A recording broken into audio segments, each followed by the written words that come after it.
Tea cultivation in India was started by British rule.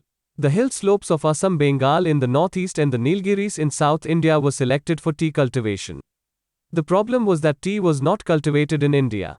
Therefore, there were no laborers to build tea gardens and grow tea on the dense, inaccessible, and hilly slopes. Then the attention of the British went to the Adivasis. Those who had the traditional knowledge, method, and experience to take every risk and do any work. However, making him a coolie was not an easy task. But the British were adept at making slaves. They are accompanied by a whole army of local kings, landlords, moneylenders, military, criminal gangs, murderers, robbers, thugs, and fraudsters. A large part of the Christian missionaries was also with the British rule. With the help of all this, the British forced the Adivasis to build and cultivate tea gardens. That is, in every grain of tea, in every drop of it, in every sip of it, there are the blood, sweat, sacrifice, and dreams of the Adivasis. There is tremendous deceit, betrayal, murders, exploitation, and endless tragedy. The tea with which every Indian's day begins, every special moment of life becomes memorable. The story of that tea worker is untold even after nearly 200 years in literature, art, cinema, and other mediums of entertainment. Although Indian cinema has filmed tea gardens in many movies due to the beautiful landscape, greenery, colorful life, captivating and scenic location, and the fascinating hill culture that is mesmerizing, especially in filming songs, but did not feel the need to film the story of the tea garden workers who withered away in endless exploitation. Nevertheless, we will discuss with you the films which have focused a little on the tea garden workers and the life there.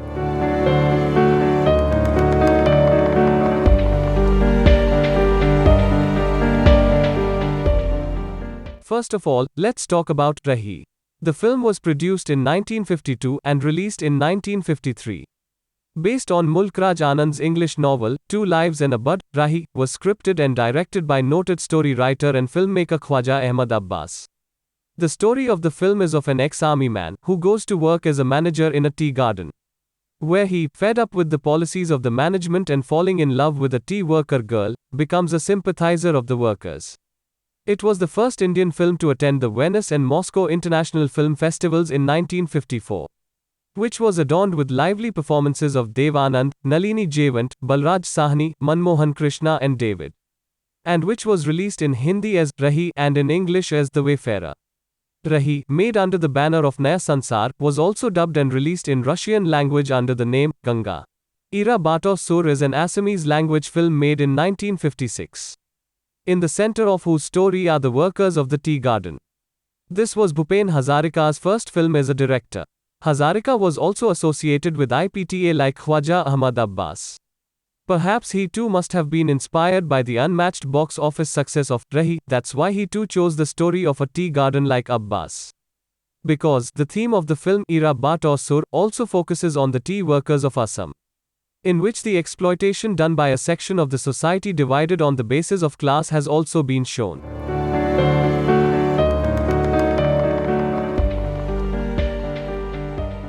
After 14 years of Ira Bato Sur, Sagana Mato was released.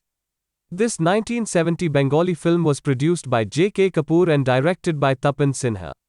The Hindi version of this film, based on the tea workers movement and Naxal background, came out in 1975 under the name Sagana.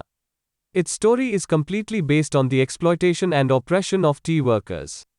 But this film is, in a way, a film of criticism and discussion of Naxalite politics. Hindi Sagana, with star cast like Dilip Kumar, Saira Banu, Apana Sen, and Om Prakash, failed at the box office like Bengali Sagana Mato. Its love scenes and songs are very romantic because the chemistry of those days of Dilip Kumar and Saira Banu, which were amazing.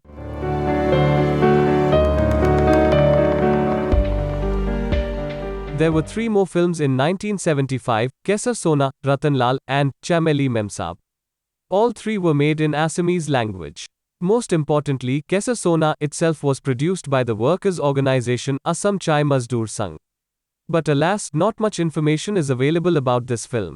Similarly, there is a lack of information about Ratan Lal, directed by Nelan Dora. Abdul Majid was the director of the Assamese romantic drama film Chameli Memsab, released in 1975. It is the love story of a British tea garden owner and a labourer girl. The film starred George Baker and Binita Borgohain. The film is based on a short story by journalist and writer Nirod Chaudhary. Chameli Memsab was well received by both critics and box office. The music of the film was given by Bhupen Hazarika, for which he was awarded the Best Music Direction at the 1975 National Film Awards. The film also won the award for Best Assamese Feature Film.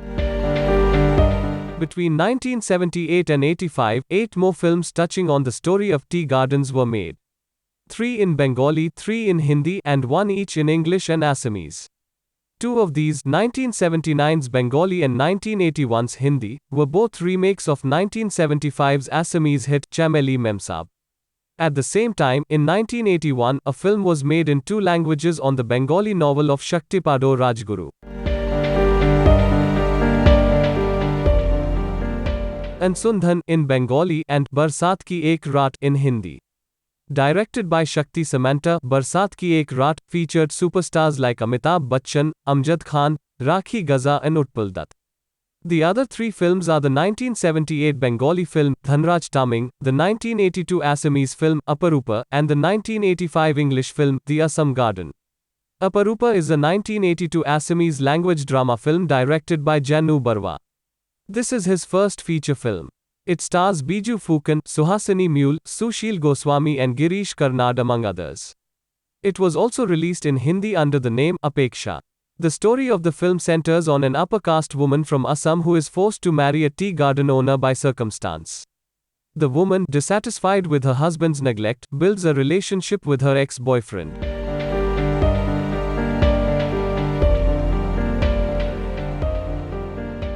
Santosh Sivan's film, Before the Rains, has a similar theme. This film came in 2007. The film, which released simultaneously in 2 languages, English and Malayalam, also focuses on the physical love of a tea garden owner and the elite. The last and most notable film on this list is Pardesi, which was released in 2013. Made in Telugu, this film is a historical document of tea garden and their life. Its director is Bala. The story of the beginning of the tea garden in the colonial rule and the laborers working in it is told in a more effective way than in any other film. This is a unique film to know the history of the tea garden and the struggle of life of their workers.